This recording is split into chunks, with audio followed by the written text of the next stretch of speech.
Welcome to Ask the Tech Coach, brought to you by the TeacherCast Educational Network. If you are in charge of professional development and looking to build an innovative digital learning experience, this is the podcast for you. Join us each week as we uncover strategies that tech coaches are using to drive their digital transformations one classroom at a time. And now for your host, with over 2 decades of experience working with tech coaches and ed tech companies from all around the world, Jeff Bradbury.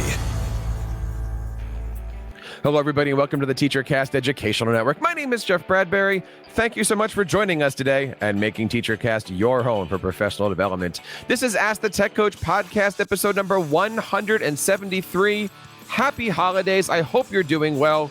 Today, we have a very special guest from an amazing educational technology company, and we're going to be asking the question, are you a tech coach or are you something else?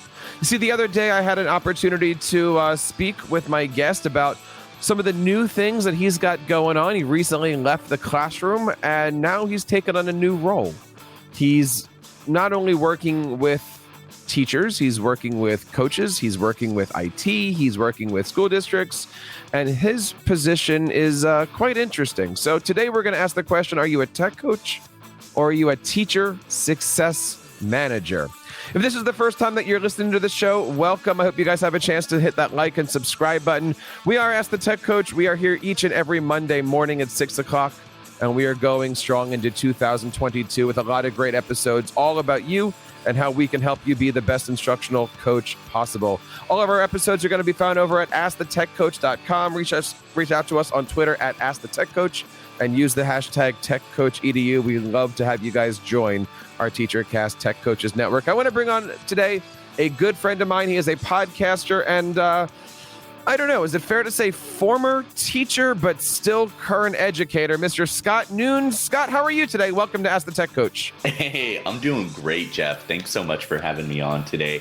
And yes, I like to think once a teacher, always a teacher, because that teacher mindset and that teacher love doesn't go away. I'm still invested in teachers, still invested in education, and I'm just doing it from a different angle now. So one of the reasons I left was I was feeling that I wanted to have a broader reach. I essentially outgrew my district.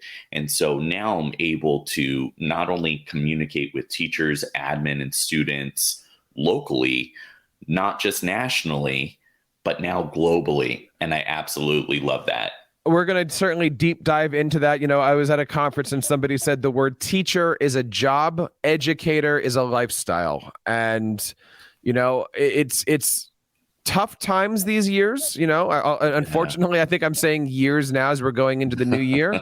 But you recently made a tough decision to leave the classroom and, you are now working for an amazing company, one that I certainly love and support and am an ambassador of. Why don't you tell everybody a little bit about yourself and what are you doing these days?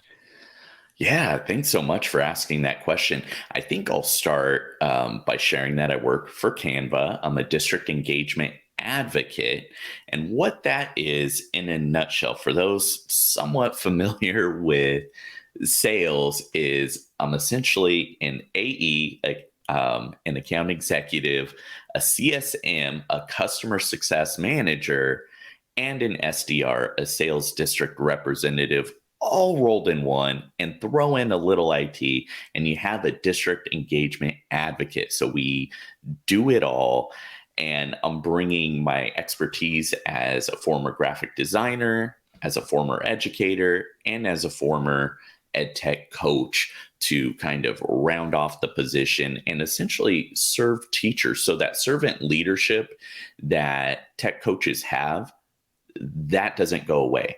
I'm just transferring those skills into a new role. And so I'm still all about empowering teachers and creating student investment in the classroom. But instead of doing it with 100 plus ed tech tools, I'm doing it with one great tool. And I have to add just one more caveat. I don't formally speak for Canva. So anything I say on the show is just representative of me and not of the company. Absolutely. And as you guys know, we use Canva here exclusively for all of our graphics. I've been a Canva ambassador well before for many years. I mean, I know Canva education is out there. It's free. If you guys don't know that, any teacher can have a free Canva account. You can also get your school district signed up. This is not a sponsored podcast. Canva is not working with TeacherCast in any way other than the fact that I've been using it for at least 5 or 6 or 7 years at this point. So we love our Canva here, and we're thankful to Scott. And Scott, you didn't even mention the best part about what you do. You are a podcaster, aren't you? Yeah, I forgot about that. So I have Education Today, my flagship podcast. You can listen to it at anchor.fm/ed today. And I love being a podcaster. It's great. I feel like podcasting is the best professional development out there. That's what allowed me to scale from the classroom to my ed tech coach position, and now this district engagement advocate position. It really just helped me grow. I could curtail all of my learning. I feel like sometimes the university system is a little too cookie cutter, at least for me. I didn't get to pick and choose. The same went for my formal education in English literature. I didn't get to read what I wanted to read, right? I didn't have that student choice, and it was really boring at times. Not knocking on the professors, it's just an antiquated way of doing things. And I find myself being very engaged and excited when I'm learning about what I want to learn about. I can find a way to make it relate to the content at the heart of a course. And I've essentially just designed my own courses. Nice. Let's take a look at this.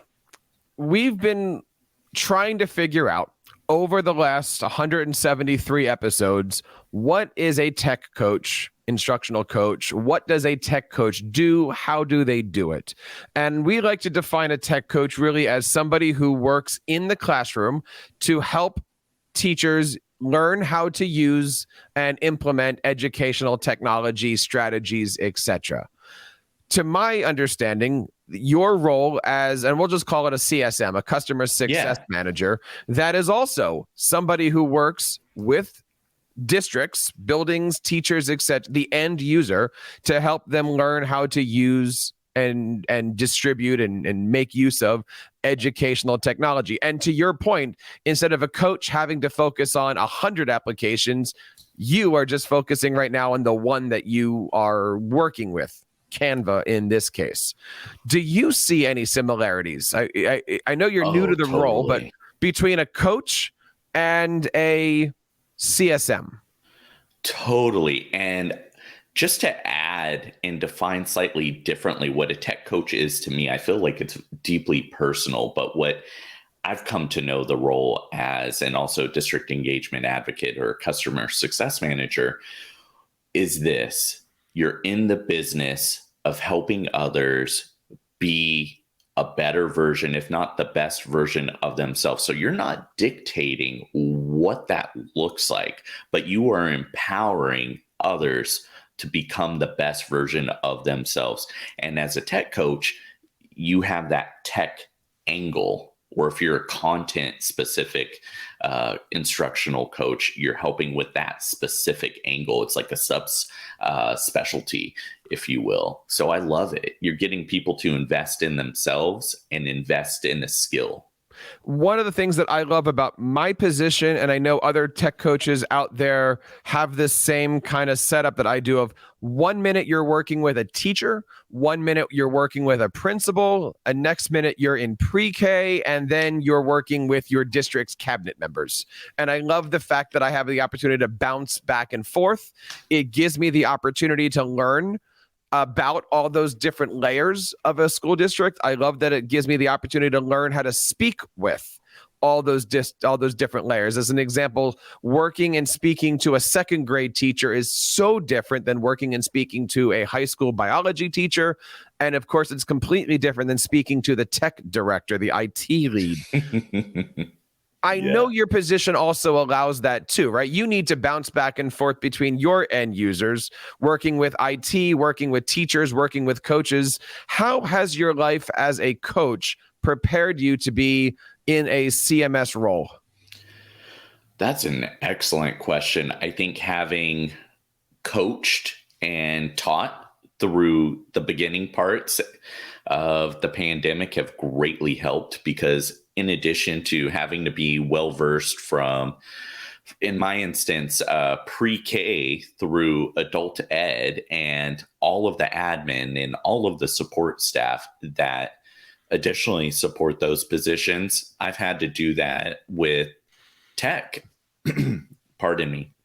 And I think one of the greatest challenges for me when I started out was supporting elementary and specifically pre-K. So you're introducing technology. These people may not have experienced technology at all. I know we tend to think of this newest generation as digital natives, and I would say many and most are, but not everyone. And so how do you break tech up into its most simplest form? What are the foundational building blocks? And I think that's a great place to start, because then you can use that for those veteran teachers who are maybe not so tech savvy. And that's what I did to leverage great outcomes in our district.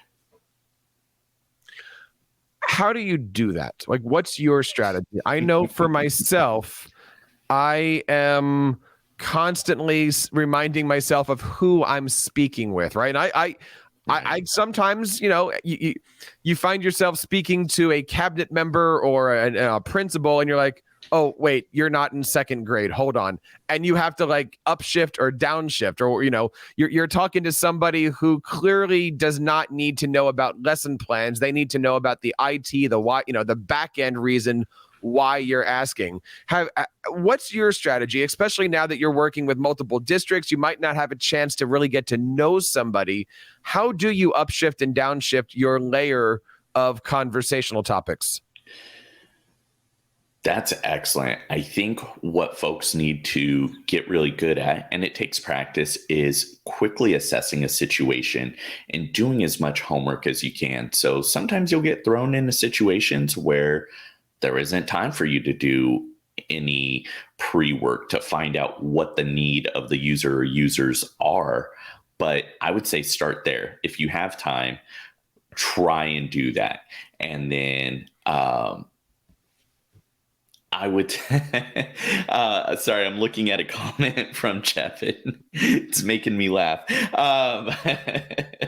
And I identify those needs right away. So if you've done your homework, it makes it a little easier. But let's say you get thrown into there, like I was thrown in, and just because I had to hit the ground running, I didn't have time for formalized training. And before I knew it, here I am helping teachers that have never used tech or rarely used tech, and working with these pre-K individuals. And I had to ask, what are the skills that are missing? And I mapped them out and then came back. I gave myself some homework, some things to work on. So maybe that first initial visit, that first initial help session wasn't great, but I would always give myself something to do, and I would give those that I was working to support something to do. So homework's kind of a nasty word, but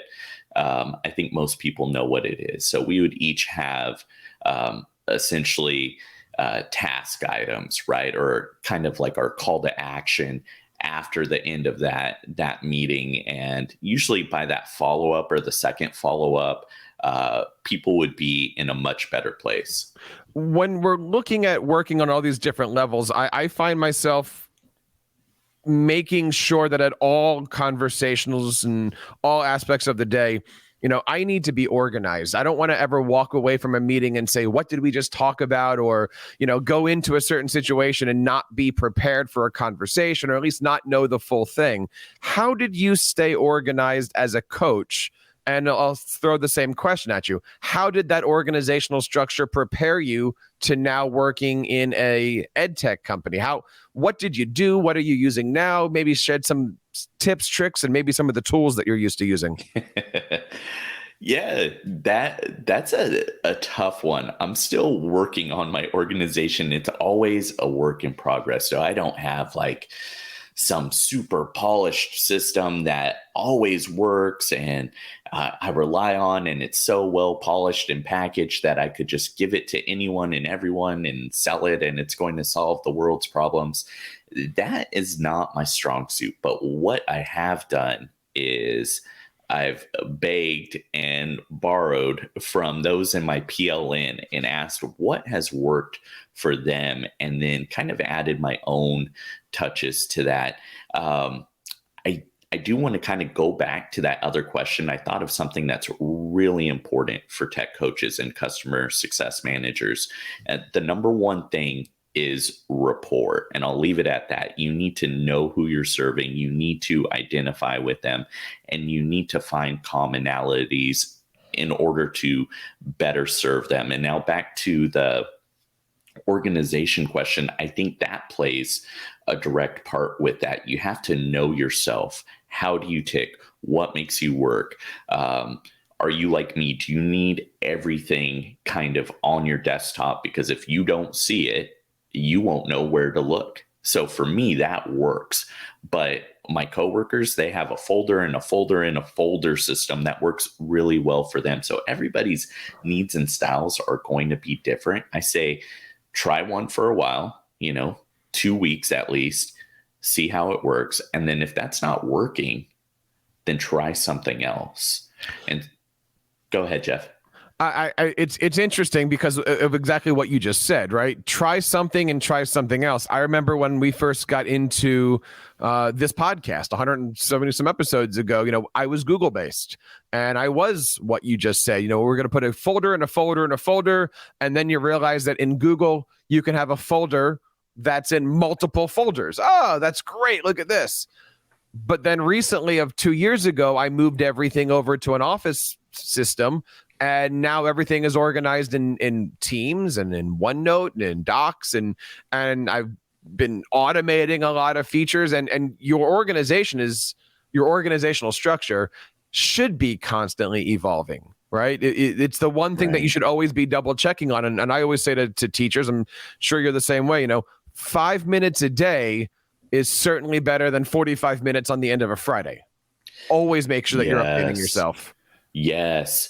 And make time for that. Block off your calendar. So I always block off the first 90 minutes of my day. Those are my most effective. It doesn't mean I won't take a call, doesn't mean I won't ever shift, but that is when I am most productive. And that's when I do my best work in terms of ideating and thinking through things. And all of that planning really shifts into making me really good at what I do during the rest of the day. It's essentially like when you're building a building, you need that strong foundation. And so at the beginning of the day, I have a small reflection, and then I kind of just tinker a little bit and play with some ideas. I identify pain points for myself, for any of the individuals I'm helping, and then just kind of work those things out. How can I do this better? How can they do this better?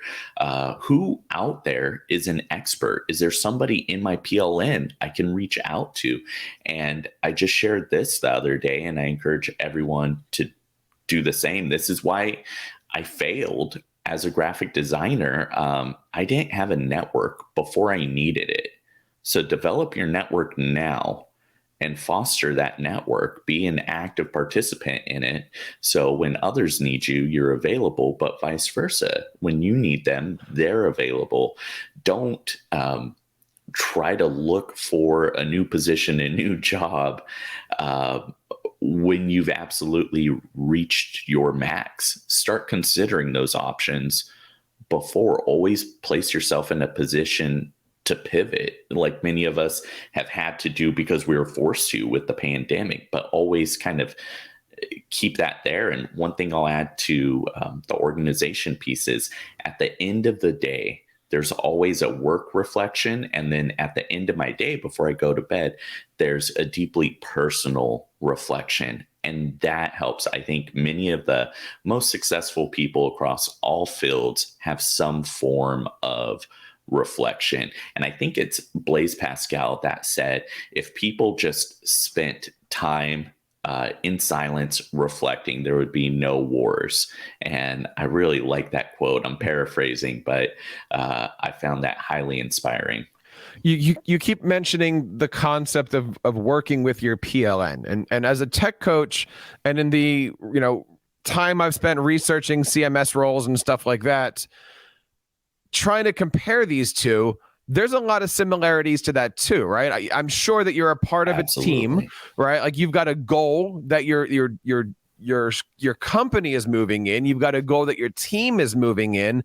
But at the end of the day, like every coach, you kind of are an entrepreneur. You are in your building, in your position, and they are looking for you to be your own boss, to be your own leader, to have your own ideas, and to make sure that you just have to create the job.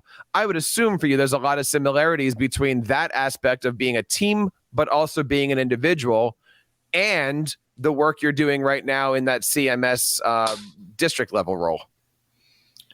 Absolutely. Yeah, you have to be your own boss. That's huge. So time management is very important. And I mentioned blocking things off on your calendar. I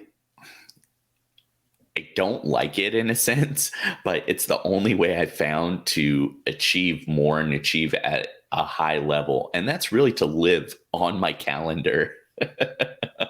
So I put everything. In fact, when I was telling Jeff about coming on the podcast, I'm like, I got to get it on the calendar because otherwise, I may forget. I'm juggling so many things. So just keeping it real right now, I'm juggling a move, new job, have 4 kids. I know Jeff can relate to the kid situation and moving. It's a lot. And then I'm working on a book with Codebreaker, talking about leading where you're at. And that's another part. You need to lead where you're at, get information from the troops, from the people doing the thing that you're supporting, because almost instantly when you leave the classroom, you start to lose some of those skills. So stay sharp. Make sure that you're working with the team and you find those experts with those you're serving so that you can have people that sort of report to you. It doesn't need to be formal, right? They don't need to even be part of your organization, but people that are feeding you streams of information that are beneficial. And it shouldn't just be a take, it should be a give and take. And it may not even be a mutual reciprocity. Maybe you take from some, but you really don't give back, but you give to others. And I think there's this understanding that you kind of pay it forward. And if ever you can, you give back. And I think you start with giving back. You don't start with taking. I got that advice from a semi-viral entrepreneur, Patrick Bet-David. So I've really shifted my thinking with not what, not trying to gain from people, but what can I offer? You never know. So just being there for people, and that served me really well. I love that advice, right? Because as a coach, you're mostly in those positions to give, right? And when you do need to take, those are the important times because you don't know the answer. You don't have the information. At that point, you're like, Scott, I need something. What do you got? But it's important to keep in mind that there are times where Scott needs something. And it's, look, if I can share, if I can build, if I can give, if I can mentor or coach, or we're all here helping each other out. I would assume that just like with coaches having their own circle of trust, there's a CMS circle of trust where you sit there and go, all right, how do I do this? This worked well in this district, but it didn't work well in that district. I mean, we do this as coaches at the same time with teachers. How come Mrs. Smith is doing really well with technology integration, but Mrs. Brown is not? Right. And that's a big challenge. And sometimes you may have to stretch yourself a bit and spend more time with the Mrs. Browns and help them out. but it will pay off. So something I would do when I was in the classroom was everybody else would do their syllabus and then get into content that very first week. Those were the things. I didn't do that. We didn't really touch content in my classroom. We touched it soon, but we didn't touch it for points or for grade right away. We worked on building relationships first to identify the needs. I quickly identified what are the strengths and weaknesses of those I'm serving in the classroom. I started ideating and planning. So coming up with a custom plan that served them, not a cookie cutter thing, and taking this model and trying to fit it to each of my students or each of my classes. I quickly identified sets of goals for each of my students, some SMART goals, if you will. And then I had them develop their own goals. So I walked them through that process following the SIOP method, the I do, we do, you do, when you're working with multiple individuals. And I would say do that as a customer success manager, as a teacher success manager. You are there to help. You're not there to do the work. Yes, you'll show them.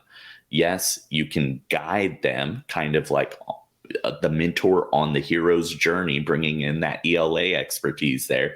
But then eventually you're going to set them free and they're going to experience some growth and change on their own. One of my favorite and greatest successes was with an elementary teacher.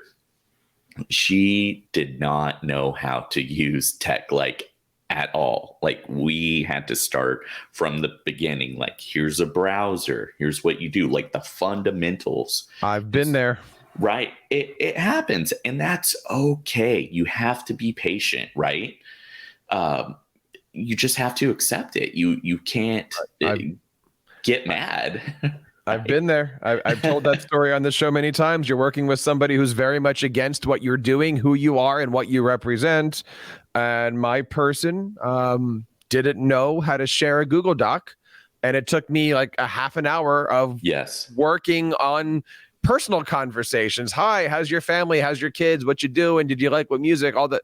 And she's like, I have a confession for you.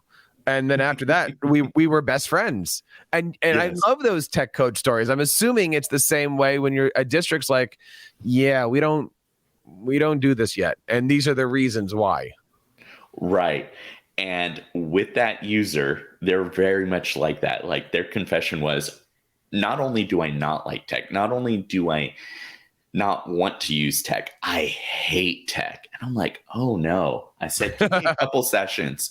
I feel confident I can change your mind once I show how this technology can save you time and make your life easier. So I identified a pain point. There were two of them. She didn't like tech, actually hated tech. And then two, I needed to show this individual how the tech was going to help. So I did that in time, and then they were using technology. And fast forward towards the end of the year, when they weren't forced to use the technology anymore, I said, hey, are you going to go back to all your worksheets, all your paper and pencil stuff? And she said, you know what, Scott, I love technology. And she thanked me and she said, I'm not going back. And that was like the best success story. So be in it to win it, and stick with it, right? That was not easy at the beginning by any means, but the end outcome was well worth it. And the same goes with customer success. I haven't had too many yet, but I'll tell you what, the IT stuff, working through SSO setups and SAML, that's probably my greatest weakness right now. And I'm working to make it a strength. And there was a call that was rough, and I had a coworker walk me through it. And you know what? It was painful, but now I won't make that mistake again. So it's okay to fail, but turn those failures into micro failures so you can then have macro successes later. That's something that Gary Vee talks about. So it sounds like you missed the coaching job already. I do. I do, but I'm doing a lot of that, I feel like my reach is greater and my impact is greater. So that's what keeps me excited. And in this position, they've awarded me kind of like a genius hour or 20 time project where 20% of my time I get to kind of do what I want, which is great. And so with that, I'm working on minor content creation and community building, which I love. So I'm able to still find my creative outlet. I'm still able to be innovative, and I get to share a product I really believe in. I wouldn't be working for Canva if I didn't believe in it. And what I love is their commitment to being free forever for K-12 educators. Talking today to Scott Nunes all about what the difference is and what the similarities are between being an instructional coach and a customer success manager. And, Scott, one of the things that we talk about here is making sure you're keeping track of your numbers. Data is king when it comes to all of these things. I know for coaches, we talk about this a lot on the show too, what teachers are you working with? What topics are you getting asked for? How many IT calls are you getting? How many times are you being used, and how are you used in the classrooms? These are all things that we create. Even if you go over to askthetechcoach.com, we've got some free giveaways and free videos for how to make these kinds of data dashboards. What does a data dashboard look like for a customer success manager? What are some of the is it called KPIs that are important to you? Yeah, it's all about the KPIs, right? Those key performance indicators. How do you know that you're on track? What data points are important, and how are you achieving your goals? Having objective metrics is key. I used to serve on a board with Jim Coleman, CEO of Gallo Winery, the largest family-owned winery in the world. So I was very blessed to have some tutelage from him. And he said, it's all about the metrics, right? Data is king. And I started really developing metrics for myself. And in the classroom and in the tech coach role, I used Microsoft Planner. So which teachers am I serving? How am I serving them? Which projects do I have? And I created like a little data dashboard, something like you might see on Monday.com, something like that. So, where am I at? Am I meeting my goals, my timeline? You have to find something that works for you. Maybe it's not digital even. Maybe it's on a whiteboard. When I served as a volunteer for a media company and advertising agency, that's what they used. They had a giant whiteboard, and that was really cool. You walk in, you can clearly see what your metrics are. And so now in this role, a lot of that is automated for me, and I love it. It tracks all of that data for me. So I don't have to go and design my own spreadsheets and bar graphs and pivot charts and all of those things. I can just manipulate the data and get that. And some of the key things are, for me, how many schools, how many districts am I helping? That'd be one KPI. And then another one is how many people are using the tool. And that's a good metric for,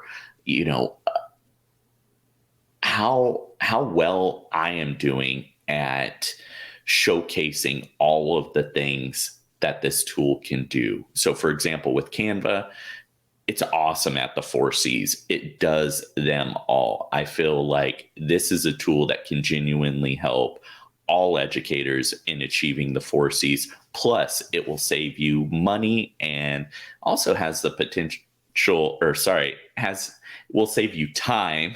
I got ahead of myself. And it has the potential to save you money on print costs and things like that. Well, we certainly love using Canva. We've been using it for the last so many years. All my business cards are done in Canva. My shirts are done in Canva. I haven't quite gotten into all the new features out there. I mean, the company's just doing so many things.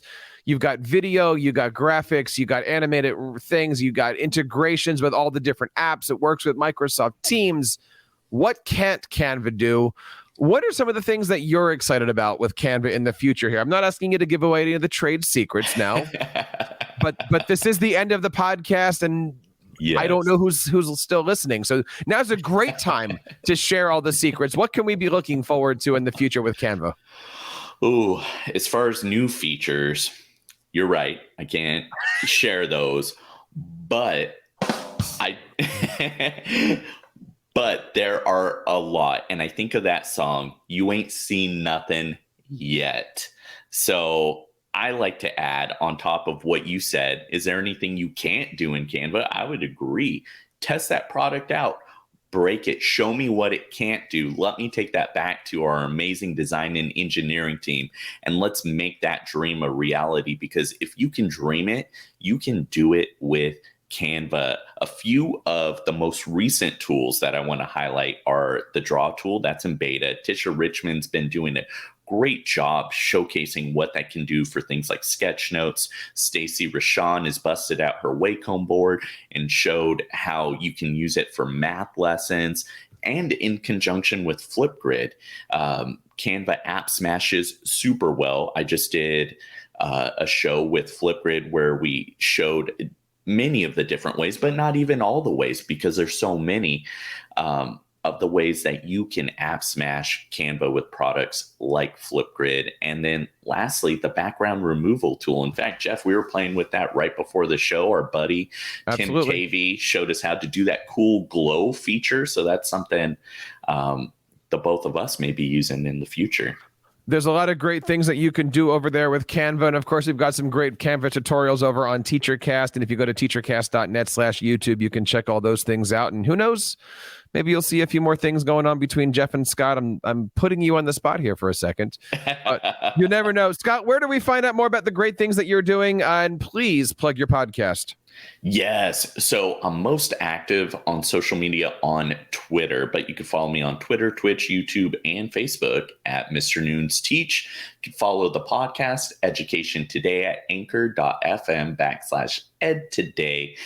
And I am going to be launching the start of scottnoons.com. So check that out. It's going to be simple at first, but I just need to get something out there, right? You have to start small, like we might do in the classroom. You have to chunk it. So rather than waiting for this big thing, right, the 45 minutes at the end of the week Jeff was talking about, I'm busting it out in small little chunks. So check that out. Give me some feedback. I'd love to hear from all of you. And if anyone needs any support with this great tool, Canva, or anything else, don't hesitate to reach out.